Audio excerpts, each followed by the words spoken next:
अस्सलाम वालेकुम बच्चों, आवाज़ आ रही है आप सबको?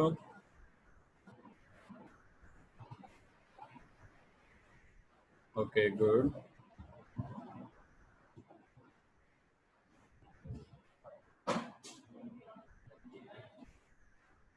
अच्छा, तो लास्ट टाइम जो लेक्चर हुआ था उसमें आपने पढ़ा था कपल्ड ऑसिलेटर के बारे में, ठीक है। कपल ऑसिलेटर में हमने डिस्कस किया था two masses and three spring system, ऐसे ही है।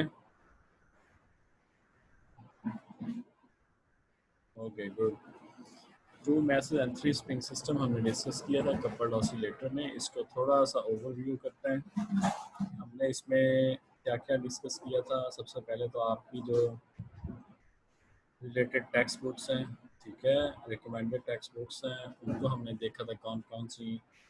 जी.आर. टेलर, टी.एल. चो, क्लासिकल मैकेनिक्स, जी.आर. फॉल्स, ठीक है। तो ये बुक्स थी। थॉर्नटन, ये चार आपकी बुक्स थी, ठीक है, जिनको हमने देखा था, डिस्कस किया था। तो अभी बाकी स्टूडेंट किधर हैं? अभी सिर्फ 17 स्टूडेंट्स हैं। सी.आर., जी.आर., बाकी स्टूडेंट्स कहाँ गायब हैं? सी.आर. And G.R.. बच्चे, बाकी स्टूडेंट्स कहाँ हैं?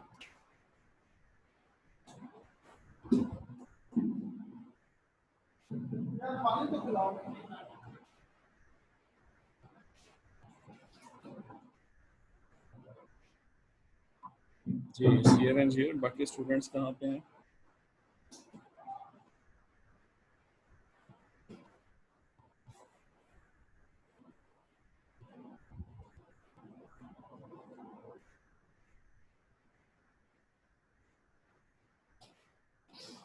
अभी तो बहुत कम स्टूडेंट्स हैं, सिर्फ 18 स्टूडेंट्स ऑनलाइन मुझे नजर आ रहे हैं।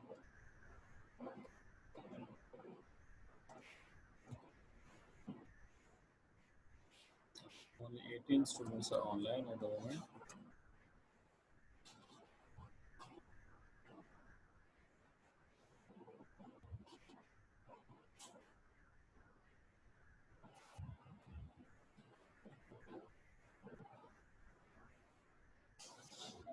ले।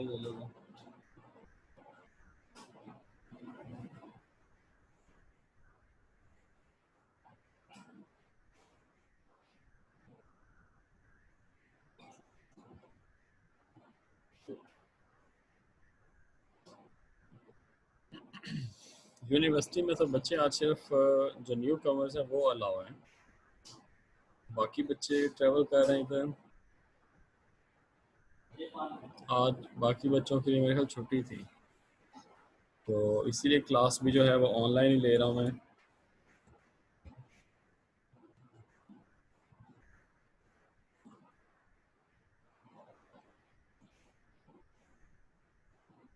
अच्छा अच्छा, ठीक है, हॉस्टल के लिए।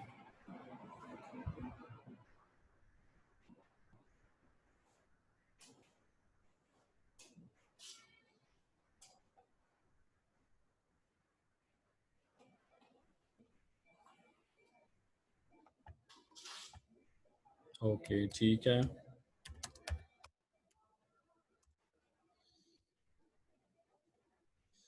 ये देखें, जो लास्ट टाइम आहिस्ता से स्टार्ट करते हैं, शुरू करते हैं स्लोली स्लोली, ठीक है। देखते हैं जो लास्ट टाइम आपने लेक्चर पढ़ा था उसको थोड़ा सा रिव्यू करते हैं, फिर उसके बाद नेक्स्ट लेक्चर पे जाते हैं। तो लास्ट टाइम देखें आपने जो है two masses three spring system जो है उसको स्टडी किया था।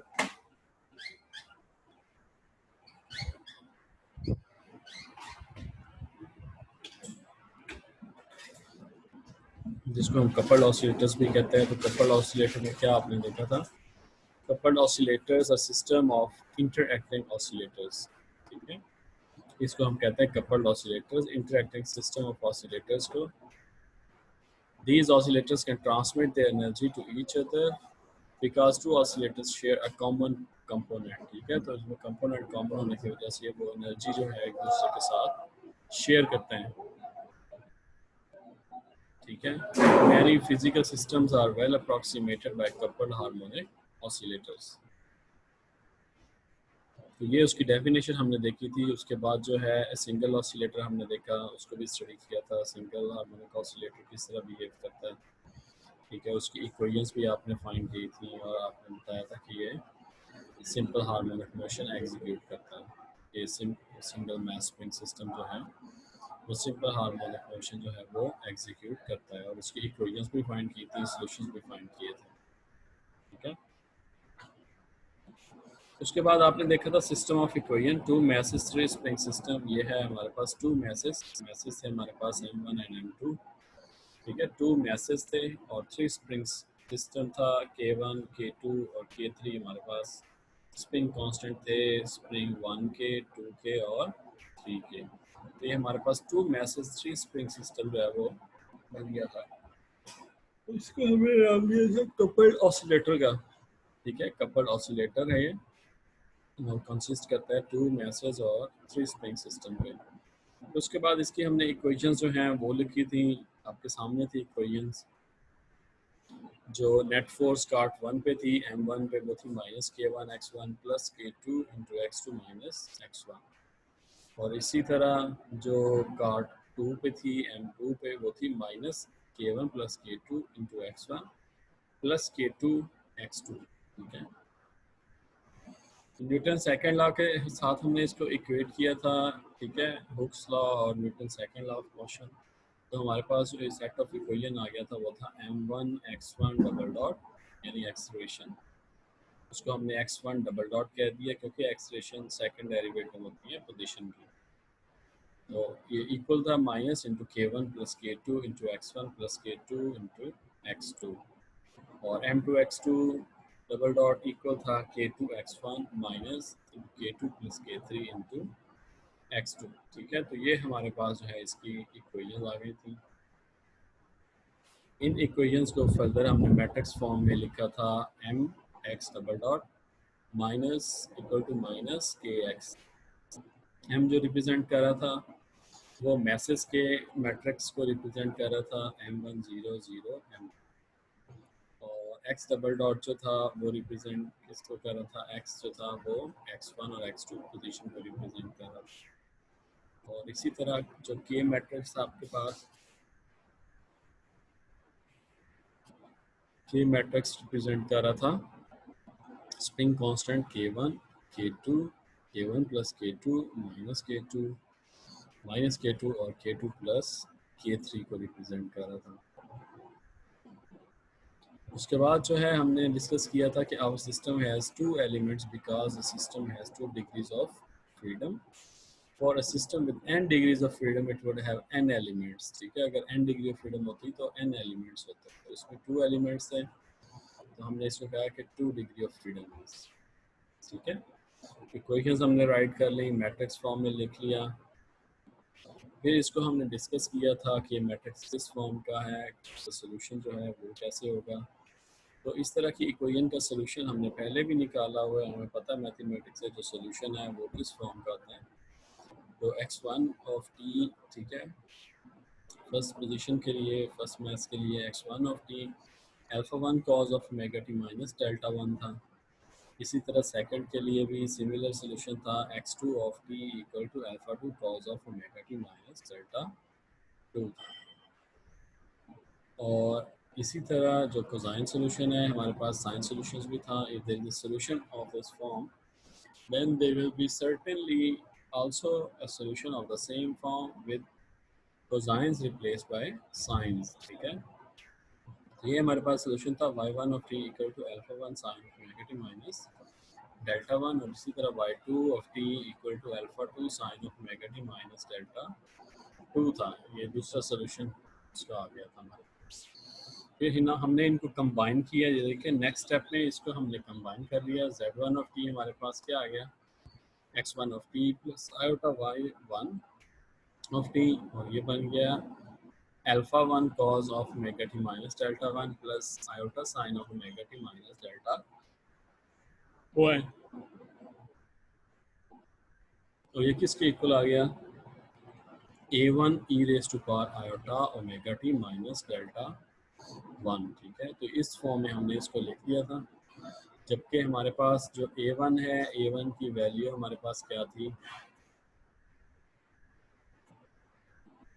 सॉरी अल्फ़ा 1 है, ये अभी अल्फ़ा 1 है। तो अल्फ़ा 1 जो है हमने उसके सेपरेट किया है e raise to power minus iota delta 1, और alpha 1 e raise to power minus iota delta 1 को हमने क्या नेम दे दिया, A1।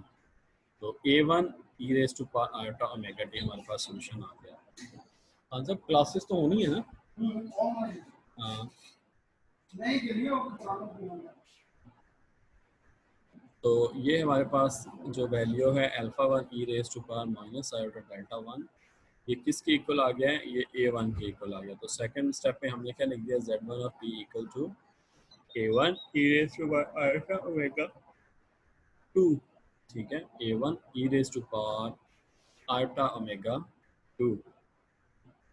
और यहाँ पे हमने जो A1 जो सब्स्टिट्यूट किया है, A1 किसके इक्वल है, alpha 1 e raise to power minus iota delta 1, ठीक है। तो ये A1 की वैल्यू है, A1 हमारे पास किससे इक्वल है, alpha 1 e raise to power minus iota delta 1, ठीक है। ये A1 की वैल्यू आ गई। अब सिमिलरली देखें सेकंड के लिए Z2 ऑफ T हमारे पास जो है सोल्यूशन हमने कंबाइन करना है XY का, तो क्या होगा, X2 of T plus iota Y2 of T, तो कंबाइन कर देंगे। X2 ऑफ T आपके पास क्या था, alpha 2 cos of omega T minus delta 2 plus iota sine of omega T minus delta 2। इसी तरह alpha 2 e raise to power iota into omega T minus delta 2, तो आप क्या करेंगे, आयोटा डेल्टा 2 को कंबाइन कर लेंगे जो नेगेटिव में होगा, यानी alpha 2 e raise to power minus iota delta 2 और dot e raise to power iota omega 2। तो ये जो फर्स्ट टर्म है इसको आप A2 का नाम देते हैं, यानी Z2 of T A2 e raise to power iota delta अल्टा ओमेगा 2 आ गया था। जबकि यहाँ पे A2 की वैल्यू क्या थी, alpha 2 e raise to power minus iota delta 2, जैसे कि हमने फर्स्ट इस फॉर्म में फर्स्ट स्टेप में किया, इसी तरह हमने सेकंड में कर दिया।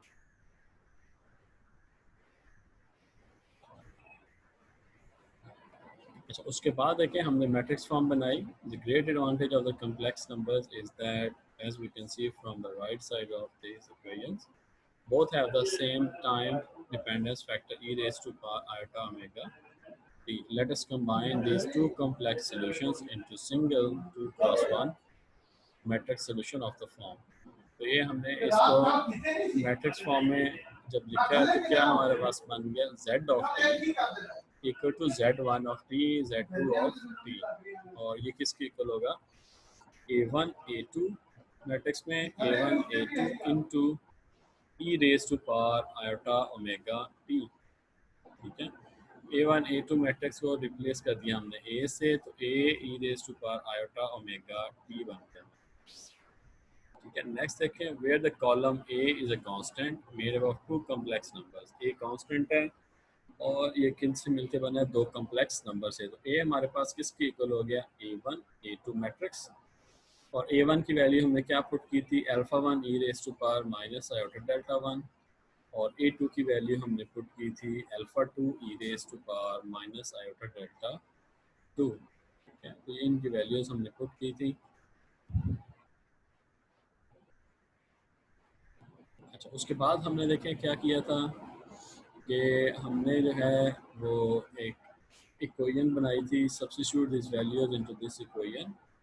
तो हमारे पास देखें इक्वेशन किस फॉर्म की बन गई थी, ये minus omega square m a e constants के साथ मैट्रिक्स, और ये हमारे पास एक डिटर्मिनेंट की इक्वेशन बन गई थी, ठीक है। अस्सलाम वालेकुम। क्या हाल है, ठीक।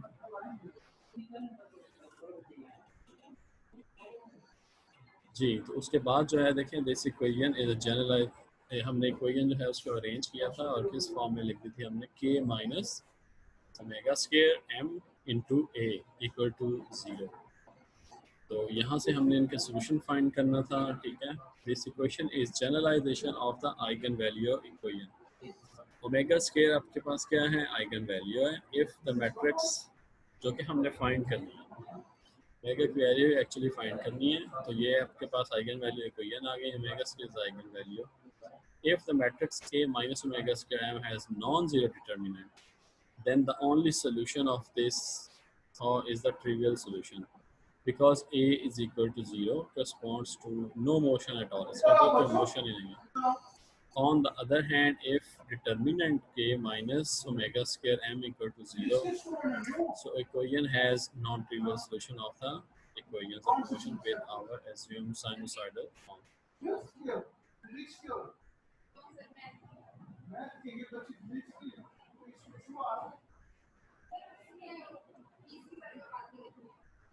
Okay, in the present case, the matrices K and M are 2 cross 2 matrices. So equation is a quadratic equation of omega square and has in general 2 solutions. तो इसके 2 solution होंगे, ठीक है? 2 frequency की values होंगी, वो किस तरह होंगी वो हम देखते हैं अभी. Okay, this implies that there are 2 frequencies omega at which the cards can oscillate in pure sinusoidal form as in this equation. These the 2 frequencies at which our system can oscillate sinusoidally, so-called normal frequencies, are determined by the quadratic equation for omega square. In equation को जो हमने solve करना है, ठीक है, कैसे solve करना है तो देखें कि हमारे पास इस केस में क्या बनता है. देखिए सेकंड लेक्चर, तो सेकंड लेक्चर में हमारे पास जो केस हम डिस्कस कर रहे हैं 2 mass स्प्रिंग सिस्टम का, वो है identical springs and equal message. तो आइडेंटिकल स्प्रिंग्स और इक्वल मैसेज से क्या मुराद है, ये आपकी वही बुक्स हैं. Identical springs and equal message case हम डिस्कस कर रहे हैं. तो इक्वल आइडेंटिकल स्प्रिंग्स और इक्वल मैसेज से क्या मुराद है, ये हमारे पास वो सिस्टम है, हमारे पास मैस 1 मैस 2 और 3 स्प्रिंग्स. 3 स्प्रिंग्स क्या है हमारे पास, K1 K2 और K3. तो उसके बाद देखें हमारे पास 3 मैसेज अगर 2 मैसेज अगर इक्वल हो जाए तो उसका क्या मतलब होगा. Suppose that the 2 cards of equal message, यानी M1 किसके इक्वल है, M2 के, और हम इसको क्या पुट कर सकते हैं मैट्रिक्स में M पुट कर सकते हैं. एंड 3 आइडेंटिकल स्प्रिंग्स हैं, ठीक है, 3 आइडेंटिकल स्प्रिंग्स हैं आपके पास with spring constants K1 K2 and K3. तो हमने क्या किया, K1 equal to K2 equal to K3 के कर दिया, और इन सब की जगह क्या पुट कर देंगे, K पुट कर देंगे. are connected as shown in figure, ठीक है, ये देखिए फिगर में जिससे कनेक्टेड है.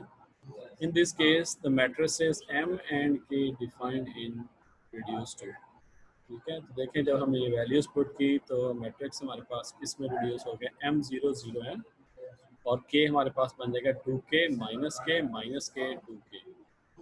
ये देखिए इक्वेशन आपकी बहुत सिंप्लीफाई होगी. अब इनको पुट करें उसी इक्वेशन में value, the matrix K minus omega square m of the generalized eigenvalue equation becomes, यानी इसमें आप पुट करेंगे तो K minus omega square m, तो इसमें पुट करें 2K minus m omega square हो जाएगा, माइनस के और 2K minus m omega square आ जाएगा. एंड इट्स डिटर्मिनेंट इज, ठीक है, इसका डिटर्मिनेंट अगर फाइंड करेंगे तो डिटर्मिनेंट फाइंड करने का तरीका ये है, this into this minus this into this. तो 2K minus m omega square into square minus K square हो जाएगा आपके पास. So this is equal to, आप इसको सॉल्व करेंगे K minus m omega square into 3K minus m omega square. तो अब हमने इसको सॉल्व किस लिए करना है, ओमेगा के लिए सॉल्व करना है, जो कि हमारी फ्रिक्वेंसी की वैल्यू है. तो for non trivial solution this determinant is equal to 0. इसको 0 पुट किया, 0 पुट करके इसको सॉल्व किया तो हमारे पास ओमेगा की 2 वैल्यू आ गई, यानी ओमेगा या तो इक्वल है किसके, K over m square root के, और या फिर ओमेगा इक्वल है 3K over m square root के. तो ये 2 वैल्यूज हैं हमारे पास ओमेगा की, जब ओमेगा किसके इक्वल है K over m square root के, जो हमारे पास ऑर्डिनरी सिंपल हार्मोनिक मोशन होता है. और जब 3K ओवर m है तो देखेंगे कि ये किस तरह बिहेव करता है सिस्टम, ठीक है. फ्रीक्वेंसी 3K ओवर m हो जाए तो सिस्टम डिफरेंटली बिहेव करता है, जबकि K ओवर m जो है ये हमारे पास एक सिंपल केस है उसी हार्मोनिक मोशन का जो हम स्टडी करते हैं यूजुअली.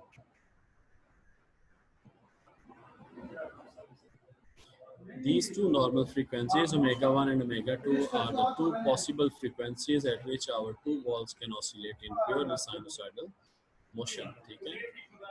तो साइनोसाइडल मोशन जो है,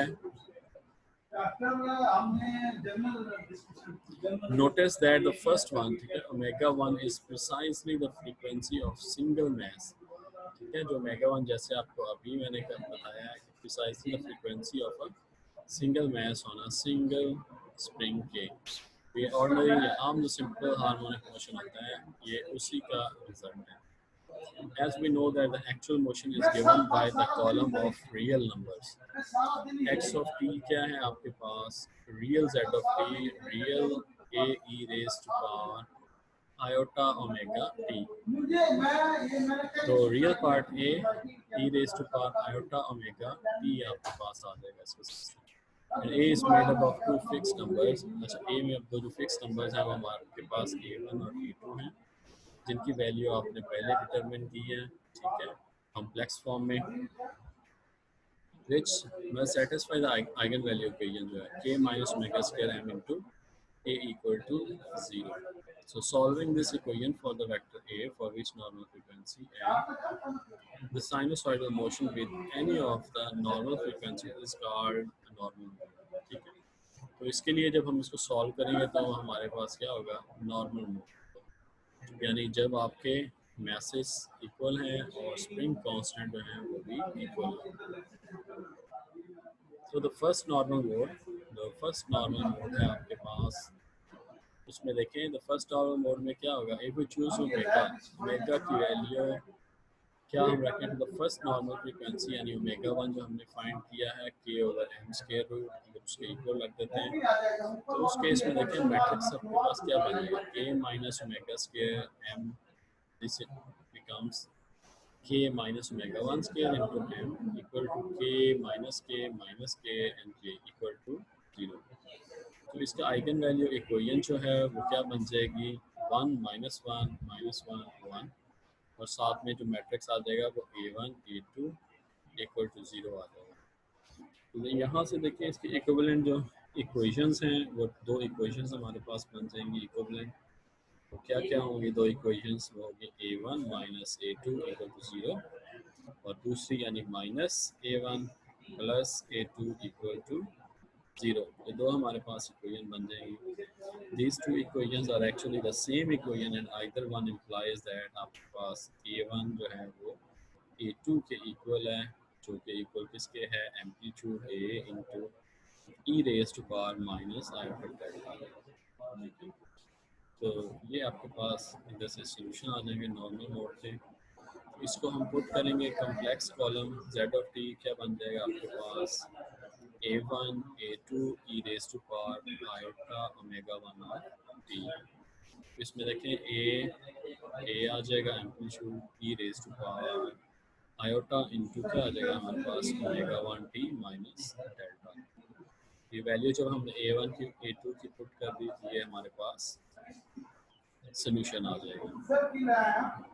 and the corresponding actual motion is given by the real column, ठीक है। और जो एक्चुअल मोशन है वो हम रियल जो है पार्ट उसमें से फाइंड करते हैं, और वो हमारे पास क्या आएगा, यानी x ऑफ t जो होगा वो real part of z of t का आ जाएगा, x of t equal to x1 of t and x2 of t equal to a cos of omega 1t minus delta आ जाएगा, ठीक है। अब देखें ये हमारे पास दोनों कार्ड के लिए x1 ऑफ t आ जाएगा a cos of omega 1t minus delta, और x2 ऑफ t आ जाएगा a cos of omega 1t minus delta. तो इसको कहते हैं फर्स्ट नॉर्मल मोड, ठीक है। ये आपके पास फर्स्ट नॉर्मल मोड का सॉल्यूशन आ गया। तो इस केस में देखें कि ये इसका क्या मतलब है, ये क्या इम्प्लाई करता है।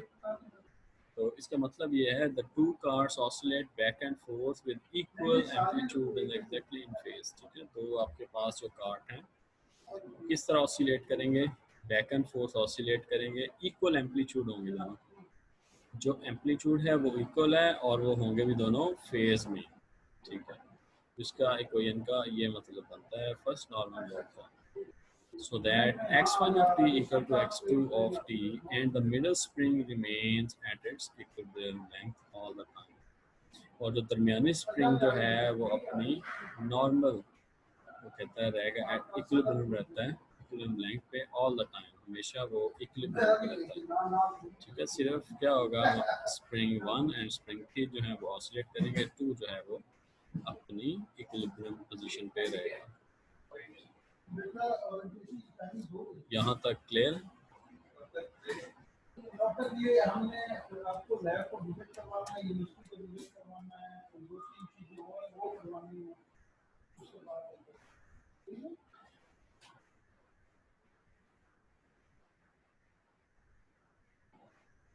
अच्छा, उसके बाद देखिए इस वेव फॉर्म को जब हम प्लॉट करेंगे तो हमारे पास क्या रिजल्ट आएगा। इसको हम अगर प्लॉट करके देखें तो हमारे पास जो रिजल्ट आता है वो है कि हमारे पास जो इनकी आउटपुट वेव फॉर्म है उसमें इनका सेम एम्पलीट्यूड है। ठीक है, सेम एम्पलीट्यूड से क्या मुराद है कि अगर फर्स्ट वेव का आपके पास क्रेस्ट है तो सेकंड वेव का भी आपके पास क्रेस्ट होगा। ठीक है, और इनका एम्पलीट्यूड भी बराबर होगा और फेज भी सेम। फेज सेम का मतलब क्या है कि इसका भी क्रेस्ट है, इसका भी क्रेस्ट है। ठीक है, तो सेम एम्पलीट्यूड और सेम फेज। सेम एम्पलीट्यूड और सेम फेज से क्या मुराद है बच्चों, दोबारा देखेंगे। हमारे पास अगर फर्स्ट जो साइनोसॉइडल फॉर्म है उसमें अगर हमारे पास क्रेस्ट है तो सेकंड में भी क्या होगा, क्रेस्ट होगा। ठीक है, ये इसका मतलब है। ये देखें हमारे पास दो सोल्यूशन है, दोनों में देखें पहला जो है हमारे पास यहाँ पे क्रेस्ट है x1 के लिए और x2 का भी क्रेस्ट है। फिर उसके बाद सेकंड में देखें यहाँ पे ट्रफ आता है तो इस वेव का भी यहाँ पे ट्रफ है। ठीक है, दोनों देखें एक दूसरे के साथ हम आहंग हैं। ठीक है, और हम आहंगी के साथ ये चल रहे हैं, यानी अगर एक का क्रेस्ट है तो दूसरे का भी क्रेस्ट है, अगर एक का ट्रफ है तो दूसरे का भी ट्रफ है। तो ये हमारे पास फर्स्ट नॉर्मल मोड का जो सोल्यूशन है उसको हमने with respect to time plot किया है, x1 को और t को प्लॉट किया, x2 और t को प्लॉट किया। तो ये हमारे पास जो है उसका सोल्यूशन आ गया। ठीक है,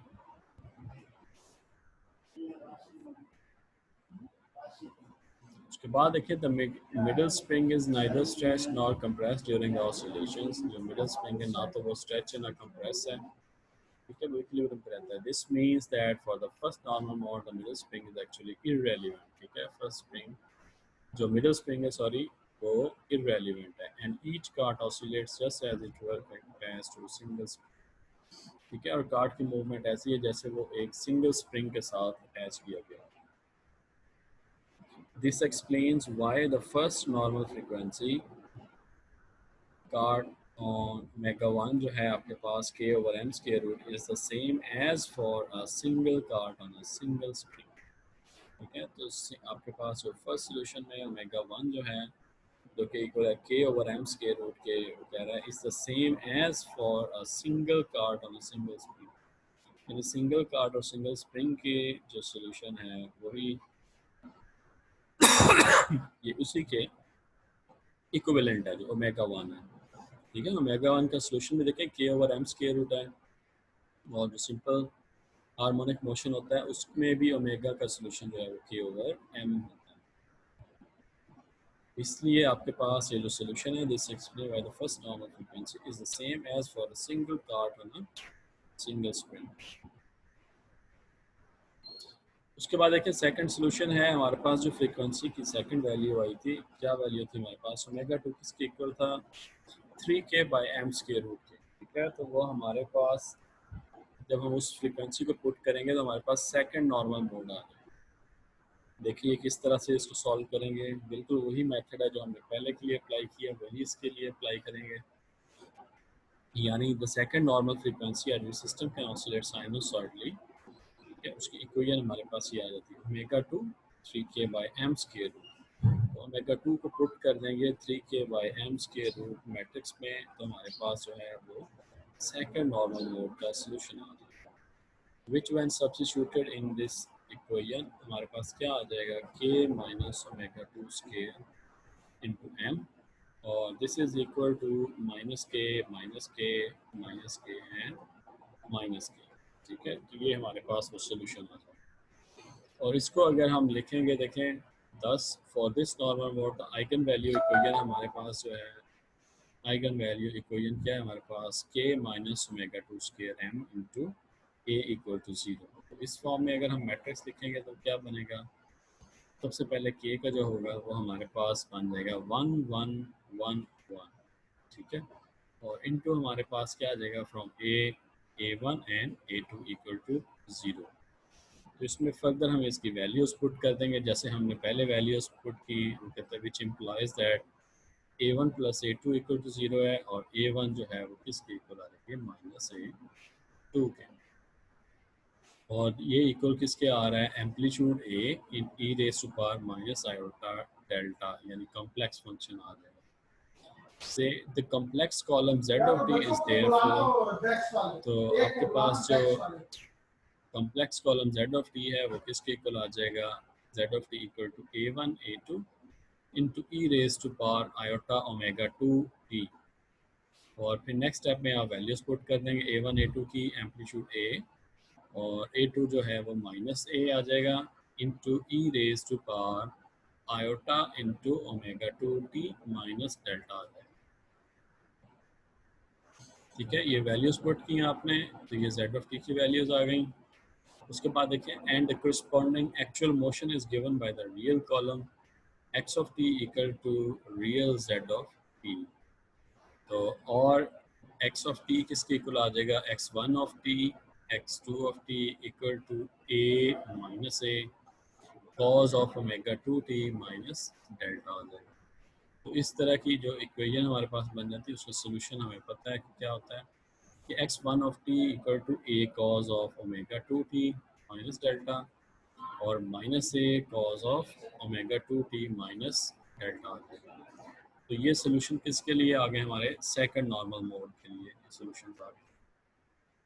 और उसके बाद देखिए सेकंड नॉर्मल मोड के सोल्यूशंस जो हैं उनको हम प्लॉट भी कर सकते हैं, वो क्या जाहिर करते हैं उसको हम अभी देखते हैं। हमारा जूम का जो फर्स्ट पार्ट है, जो फर्स्ट हिस्सा होता है मीटिंग का, वो तकरीबन कंप्लीट होने वाला है। हम शॉर्ट ब्रेक लेते हैं, 5 से 10 मिनट की ब्रेक होगी, ठीक है। और उसके बाद हम दोबारा से जूम मीटिंग जो है वो रीस्टार्ट करेंगे, ठीक है। आप कहीं ना जाएं, 5 या 10 मिनट में हम ये जूम मीटिंग दोबारा स्टार्ट करेंगे इसी स्लाइड से, ठीक है। और हम एक्सप्लेन करेंगे कि सेकंड नॉर्मल मोड जो है उसका क्या मतलब है, ठीक है। सो मैं दोबारा ज्वाइन करूँगा, 5 या 10 मिनट में हम ब्रेक करते हैं। Till then take care. यार एक तो तस्वीरें बनानी है।